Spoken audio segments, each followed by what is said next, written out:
tonight they are rocking camouflage for the servicemen and women who have served our country. Say hi, guys. Hi! It's a busy day here at Peterson Air Force Base. All of them are here to launch into STEM Rocks. There is one catch, and that's the taxes. Customers are responsible to pay for those, but hey, when we're talking about free diamonds, that's a good deal. This is Junior George, and I had to ask George, why should kids come here? Well, it's more interactive.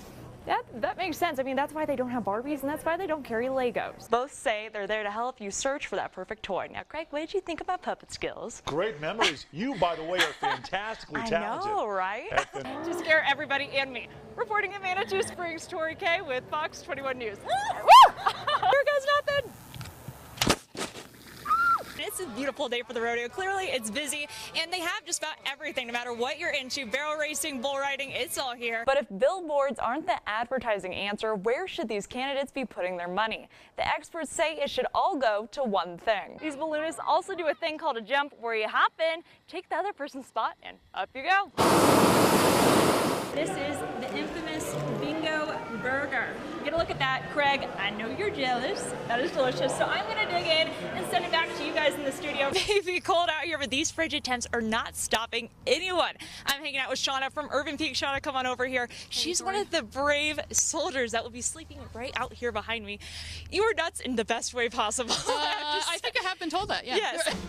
Polite, intense, smart, really intimidating. The 50 Shades of Grey franchise has taken the United States by storm. From the pages of the book to the sheets of the bedroom, the adult industry has never seen anything like it. There's been exotic books for a long, long time, but this one has came out and just blown everybody's mind.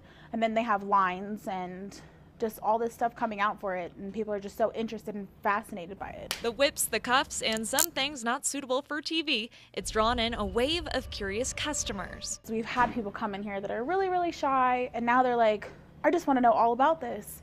So it's really great. Discussing what tickles their fancy has become part of the norm. And with sex that sells, the adult toy industry is making green off gray. My tastes are very singular. It has been flying off the shelves. We did have the whole line, but it evaporated. Everybody's loving it, basically going out and grabbing it, and they just want more of it. And once they're out of stock, that doesn't mean sales are over. That just means the entire fetish section is tied up. They also go for the items that are close and similar to those, just so that they can get into that, I would say, secret world. But the world of Mr. Grey is becoming less and less of a secret. Now, these products aren't just sold in adult stores, they're making their way to other shelves as well, and those are a bit more controversial. I feel like this movie would be the only way that Target would sell a product like this, just because it has such a wide customer base that it's sort of become okay. From bath oils to blindfolds, even massage candles, this section is stocked up. But the weirdest part for many is the shelf's location. People have a baby and like their 2-year-old, and what if little Johnny picks this up and it's like, Mom, what's this? I want this new toy. You know that's bound to happen. The big question now, what is this saying about our society? So I think it's a good thing that it's becoming something that's being able to be talked about in such a public forum, but I have no idea what that means for the long term. And while it will take some time to really know, the sexperts suggest coming in and finding out for yourself. Enjoy the fun. Basically, come and experience something new. Even if it's the littlest thing, just come and see us, and we'll help you be more comfortable in your own skin and be able to experience new things. Oh, well, everybody's heard about the bird. Oh, how the word is spreading. No longer are chickens just for the farm. In fact, it seems like everyone's catching on. Coming out each day, you give them some water and some food, let them run around. It's not hard at all. And the best part, it doesn't take long to reap the rewards. That's all in 2 days. But in reality, those eggs, that's nothing. The Prem family gets nearly 50 eggs a week. You think you'll ever get sick of eggs? No, no way. Bringing in her own eggs to her own kitchen, it's a feeling Julie cannot replicate. Let's see how it's done. And the taste, that's even better. We know what we're feeding our chickens, we know then what we are actually eating, so it's a lot more healthy, I think. That's perfect. That's one of the main reasons Ed Buckley says his sales are booming, and he's making a lot of scratch from these birds, and we're not talking chicken scratch. Last year we got half as many chicks, and we thought we'd double it and we would be good, but they're going pretty quick. With families buying multiple chicks at a time, it's not surprising, but luckily, as long as they are 6 months or younger, you can have as many of these little cute chickies as you want. But after that, there's some rules you need to follow. Rule number 1. You cannot have a rooster in the city of Colorado Springs. There's something going on around here that just don't add up. But what you can add up are these hens. So here comes rule number 2, up to 10 hens per yard. And if you want them to live long and healthy, take some advice from the experts. When you're building your coop, make sure that the raccoons can't get in there, because chickens are tasty. And the raccoons will do everything they can to get to your chickens. Other than that, these guys are pretty self-sufficient, and that's pretty rewarding, even if it doesn't keep more feathers in your nest. If you're really frugal and you really are counting, you might be able to save a few bucks on eggs, but for the most part, it's just the love of the chickens, and the eggs it's a bonus.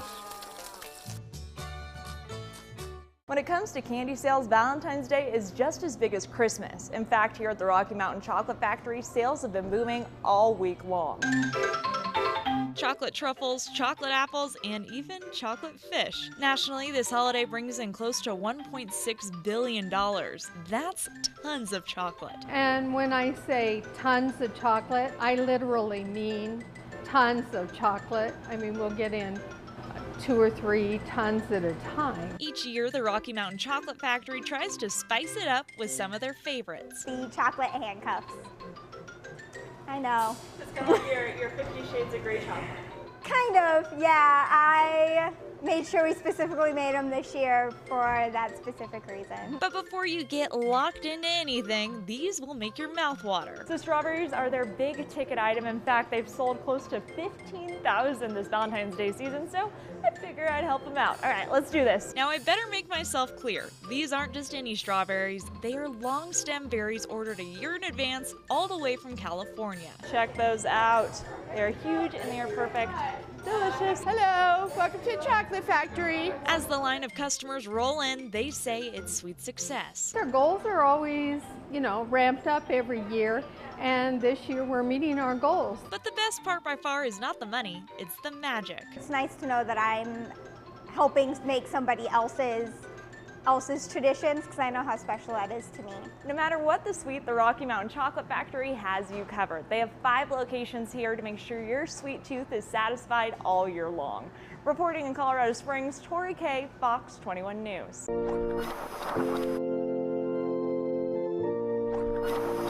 The traditional wedding is all about romance. I do. And while the hobby wedding sure had its share, it also included what some would call a little tear. After all, that's what the Hellscream Haunted House is all about. Traditional is whatever you want it to be. Traditional is what's in your heart. They're married, it's legal. When they walk out the door, they're husband and wife, and this is what they chose. John, you may kiss your bride. All right. Taking the plunge into getting married is scary enough, but when you come to a place like this, things go from scary to spooky. This 3-story labyrinth of blood, guts, and the deceased is where these 2 lovebirds call home.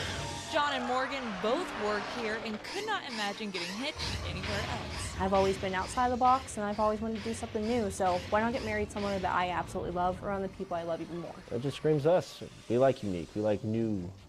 It's fun. With the cake cut and certificate signed, the next step doesn't scare them at all. I'm excited to start planning trips together and start doing whatever we want together and just living life, enjoying life together forever. I get to do everything I want with my best friend, and I couldn't argue with that. Yeah.